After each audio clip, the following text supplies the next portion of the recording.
मित्र गीत शास्त्र जो 103 अध्याय ने तंहिंजी पहली ने ॿई कलम पां शुरुआत में सुणंदासीं। तो सुणो गीत शास्त्र जो पुस्तक तंहिंजो 103 अध्याय ने पहली ने ॿई कलम। हे मुंहिंजा आत्मा यहोवा के स्तुत्य मन, मुंहिंजा खरा हृदय ने अंतकरण इन जे पवित्र ना के स्तुत्य मन।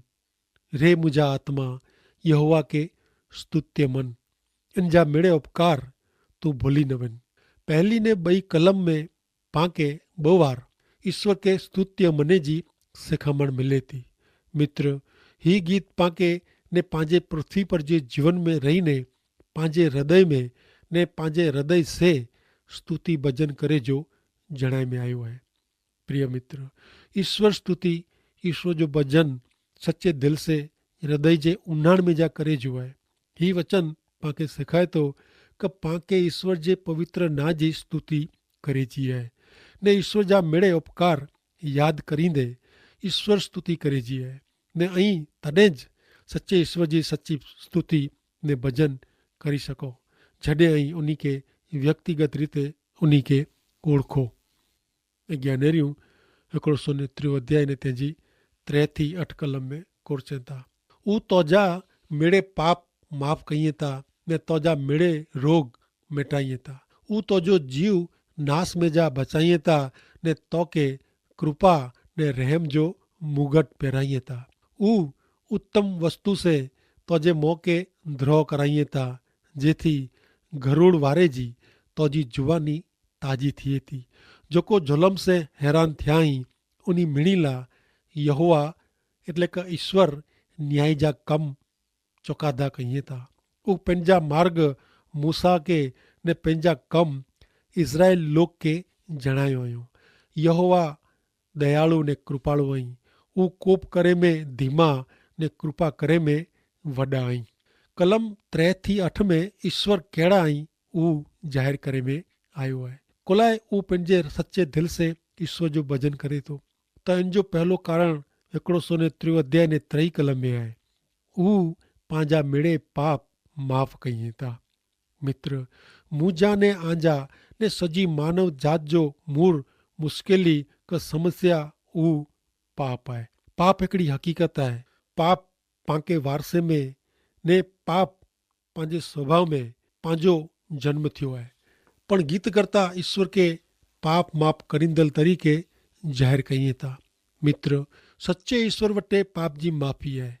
वो पाप वो अनुभव के है। वो पाप से अशांत ने बेचैन है, हैरान परेशान थी वियो हो। पण अड़े समय में वो ईश्वर वटे पवित्र ने न्याय ईश्वर वटे पाप कबूल के पाप जी माफ़ी मंगी ने वो अनुभव के कि ईश्वर इन जे पाप जी माफ़ी ॾिनो। 103 अध्याय ने 5वीं कलम में ईश्वर पंहिंजी ज़रूरियातूं पूरियूं पाड़ींदल ने उत्तम वस्तु से पंहिंजे मौके द्रोह कराईंदल तरीक़े जणायो हुयो। दाऊद पंहिंजो जात अनुभव जणाए थो, ज़ाहिर करे थो। अचो हाणे ज्ञानेरियूं 103 अध्याय ने तंहिंजी 6 थी 8 कलम।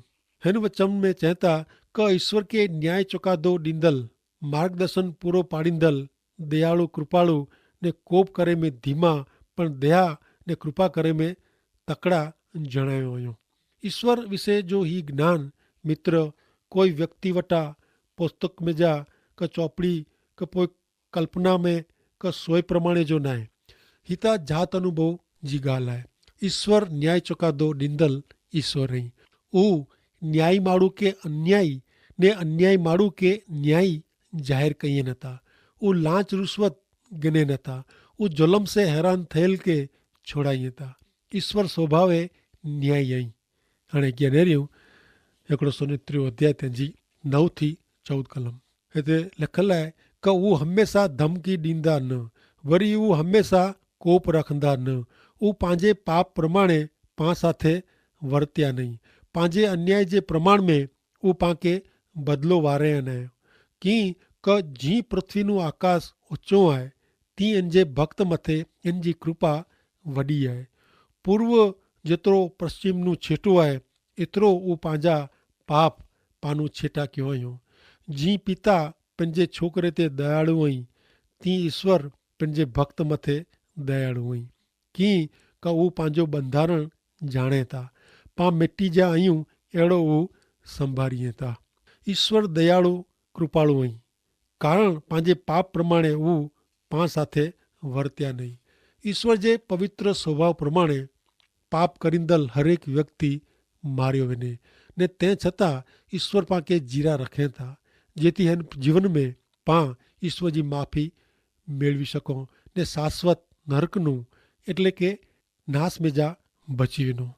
भले हाणे अॻियां नेरियूं 130 अध्याय तंहिंजी 15 थी 22 कलम में कुरचनि था। माण्हू जा ॾींहं गाह जहिड़ा आहिनि, खेतर जे फल वारनि जी उहे खिलनि था उगनि था।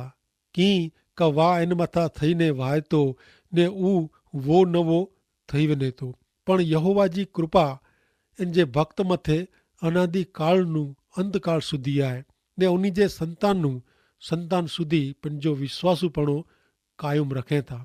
एतिरे कि जेको इन जो स्वीकार कयूं था ने उन जी आज्ञा पारे जी यादि रखे था, उन मिणी ते उहो कृपा कयूं था। यहोवा पंहिंजी गादी आकाश में स्थापियो हुयो ने इन जे राज्य जी सत्ता मिणी ते आहे। हे बर में पराक्रमी, ईश्वर जो वचन पारींदल ने इन जो वचन सुणंदल इन जा मिड़े दूत ऐं मिड़े इनके स्तुत्य मनो। हे यहोवा देव जा मिड़े सैन्य, इन जी इच्छा के अनुसरींदल इन जा सेवक ऐं इनके स्तुत्य मनो। यहोवा जे राज्य जे मिड़े ठिकाणे में इन जा मिड़े कम इनके स्तुत्य मनो। अरे मुझा आत्मा यहोवा देव के स्तुत्य मन। गीत शास्त्र जो 130 अध्याय 9 થી 16 में माण्हू जात जी बाबत दाऊद राजा प्रगट करे थो। 14મી कलम प्रमाणे पां धूड़ में जा मिट्टी में जा बनिया आहियूं अहिड़ो ईश्वर जाणे था, उहो यादि रखे था। 15મી कलम प्रमाणे क्षणभंगुर पल जेतिरा पामर पां आहियूं उहो पण ईश्वर जाणे था ने अहिड़े मनुष्य ते ईश्वर जी कृपा असीम आहे। ईश्वर ते विश्वास करींदल ने उन्ही खे पंहिंजो जीवन अर्पण करींदले लाइ ईश्वर जो विश्वासूपणो कायम लाइ आहे।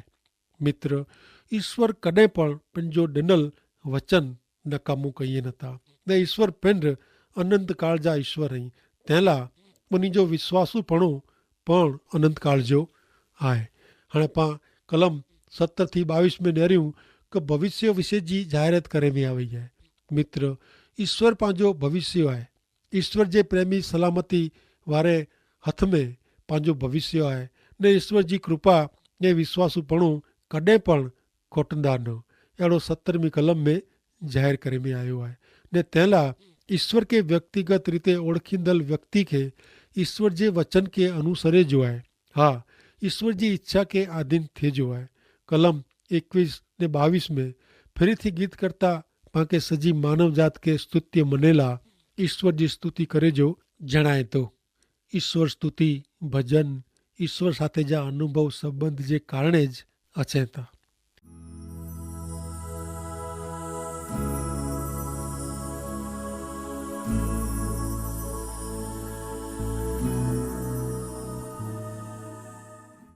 हाणे नेरियूं अॻियां 104 अध्याय तंहिंजी 1 2 ने 3 कलम में कुरचनि था। हे मुझा आत्मा ईश्वर के स्तुत्य मन। हे यहोवा मुझा देव, तू घणे वॾो आहीं। तू वैभव ने गौरव धारण करेल आहीं। तू वस्त्र वारे जी अजवारो पहिरे आहे ने परदे वारे जी तू आकाश के वधारीए थो। पाणी ते उहो पंहिंजो ओड़े जा भारोटिया एतिरे क लकड़े जो भार रखे थो। वॾर के उहो पंहिंजो रथ बनाए थो। वायु जी पख मथे हले थो। ईश्वर सृष्टि जा सृजनहार आहीं, तंहिं लाइ सृष्टि के पण ईश्वर स्तुति करे जी आहे। डोलदल झाड़, ओछरींदल दरियो, खड़खड़ वुड़ंदल नदियूं, नाली ने नीकू, खिलदल फुल ने गीत गाईंदल पखी सचई ईश्वर स्तुति भक्ति कईं था। गोर अंधारे में पण सफ़ेद दंद वारे जी हीरा जहिड़ा चमकदल तारा ने शांत धीर प्रकृति वारा चंद्र पण ईश्वर स्तुति भक्ति प्रगट कईं था। अॻियां नेरियूं गीत शास्त्र 104 4 થી 7 कलम। पवन के ऊ पंहिंजा दूत बनाईए था ने अग्नि जा भड़का इन जा सेवक आहीं। कॾहिं चोरे न अहिड़ो पृथ्वी जो पायो वो विधे हैं। वो वस्त्र वारे जी जड़ निधि से एतरे क पानी से तू इनके ढकिए था। डूंगर ते पानी चढ़ी व्याई। ईश्वर 3 ॾींहं में पृथ्वी कोरी ज़मीन बनायो। पवित्र बाइबल जे उत्पत्ति जे पुस्तक जे पहले अध्याय जी 9 थी 13 कलम में पा नेरियूं तो उते चए था क देव च्यों आकाश नीचे जा पानी हिकिड़ी जगह ते भेरा थियो ने कोरी धरती थियो ने अहिड़ो थियो ने देव वो कोरी धरती के पृथ्वी च्यों ने भेरो थियल पाणी के वो दरियो च्यों ने देव नेरियो क वो खासो आहे ने देव च्यों क पृथ्वी ते घाह बिज वारा सागभाजी फल जा झाड़ पिन पिन जी जात प्रमाणे फरवारा जंहिंजा बिज पिंड में आहे उन्ही के धरती उगाड़े ने अहिड़ो थियो ने घाह ने पिन पिन जी जात प्रमाणे जा बिज वारा सागभाजी ने पिन पिन जी जात प्रमाणे फर झाड़ वारा जंहिंजा बिज पिंड में आई उन्ही के पृथ्वी उगाड़े ने देव च्यों क वो खासो आहे। हिन लाइ पाके ईश्वर स्तुति भजन करे जो आहे।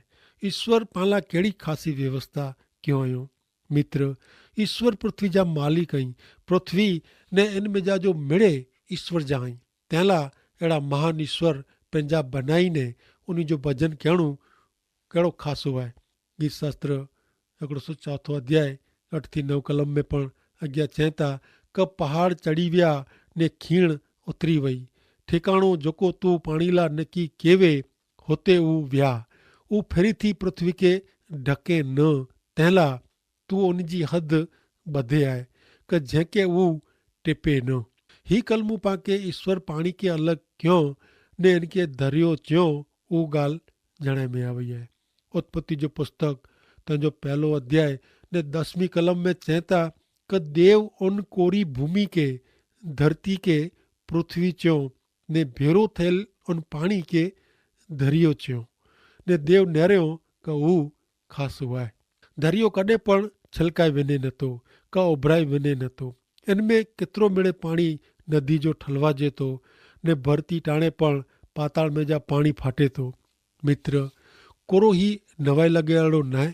तंहिं उपरांत सूरज चंद्र तारा पण ईश्वर सर्जियो हुयो ने इन जो ख़ासि हेतु आहे।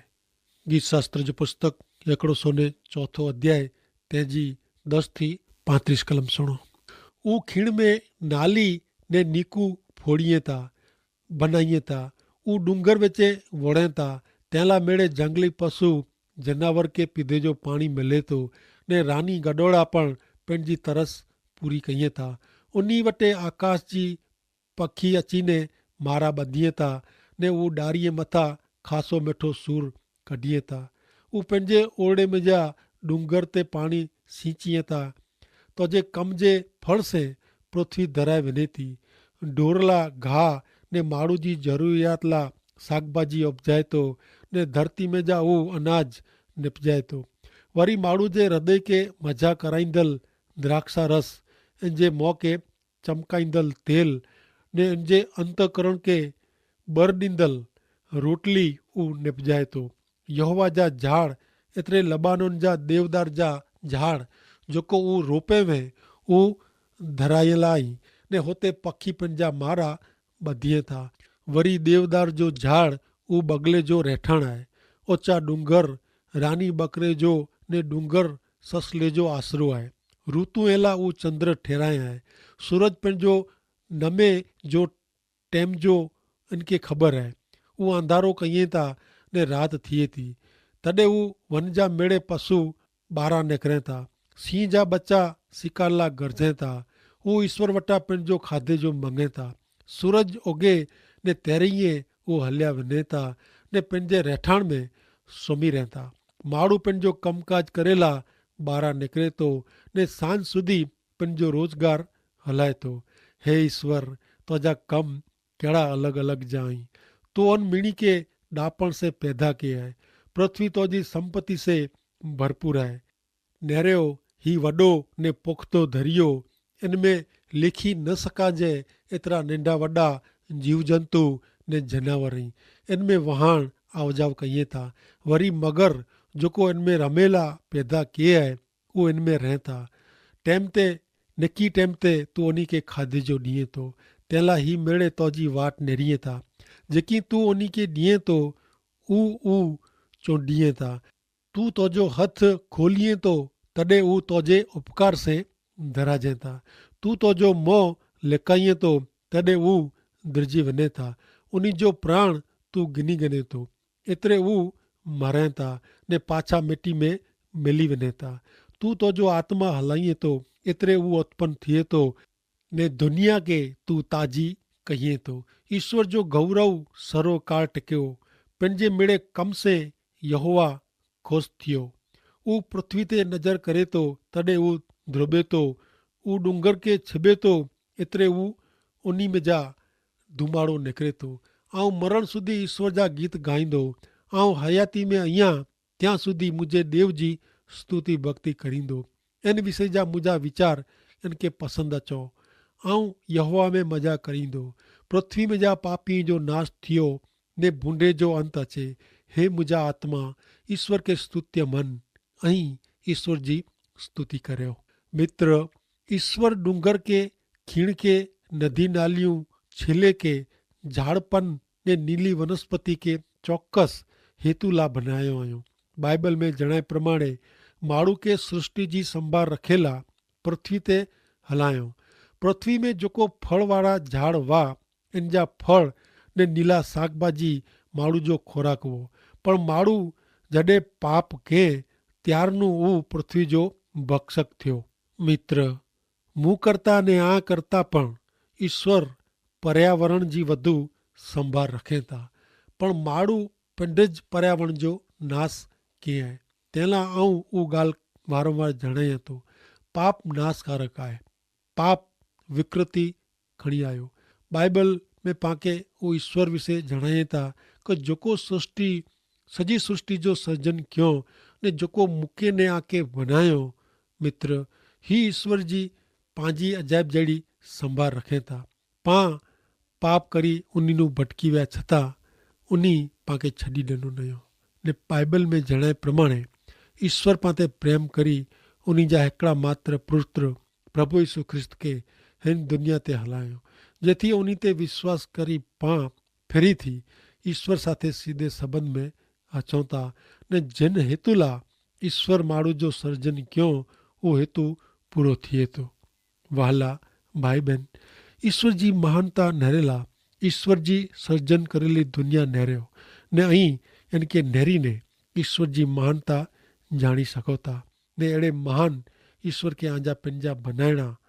ईश्वर जो संपूर्ण प्रगटीकरण प्रभु यीशु ख्रिस्त ते विश्वास करियो तव्हांखे मिलंदो ने तंहिं माटे ईश्वर पिता चवनि था का अहीं बेड़े मूं वटि अचो ने आका आऊं आशीर्वाद ॾींदो आंखे हिकु नवो हृदय आऊं ॾींदो ने अहीं जेकी चवंदा प्रार्थना में मंगदा उहो आध्यात्मिक आशीर्वाद से आऊं आंखे भरपूर करींदो त करो मित्र आंखे अहिड़े ईश्वर जो अनुभव करे जहिड़ो नथो लॻे त मुंहिंजी आशा आहे कि अहीं हिन कार्यक्रम खे सुनो था त ज़रूरु आंखे ईश्वर जी सर्जन शक्ति जो ख्यालु आयो हूंदो ईश्वर जी महानता विषय जी आंखे सम्झणु मिली हूंदी सत्य ईश्वर जी ओळखाण आंखे मिली हूंदी सत्य ईश्वर जो स्वभाव पांखे हिन पवित्र बाइबल जे वचन मार्फते मिले थो त मुंहिंजी आंखे विनंती आहे का अहीं सुनो था इन में आके जो कोई प्रश्न हुए सवाल हुए मुंझवण हुए तो अहीं ज़रूरु आध्यात्मिक सर लिखी सको था